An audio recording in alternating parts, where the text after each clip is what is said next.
Right. Good morning, everybody. My name is JP Rodimer, the founder and creator of TRON.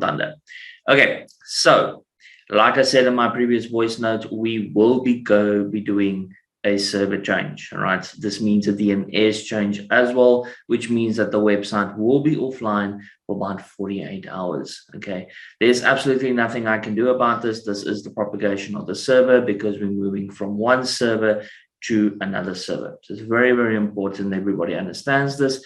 Please share this video with everyone, right? On the new server, it's a lot more secure, a lot bigger, and faster as well, of course. Okay. For all the members that are struggling to log in due to their email addresses not being correct, we will advise everybody to change your email addresses. We are also going to allow everybody to do this yourself. By Friday, I estimate this will be done. My developers are working on making sure that members will be able to change their wallet addresses, their email addresses, their names, their telephone numbers, everything. All right. We want to have full background data of everybody to make sure that everything's 100%. Okay.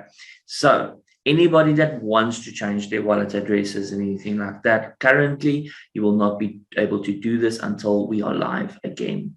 Okay, but if you do want to change this, once we are live, you will need to require to send the support agent a picture of yourself with your ID, right? Your government ID, right? This is the only way, and it needs to be a clear picture with a clear indication of your name, your surname, and this needs to be corresponding with your account details that's already on the website. Right. I hope everybody's going to have an absolutely lovely Sunday. I'll be working very hard, and God bless everybody. Bye-bye.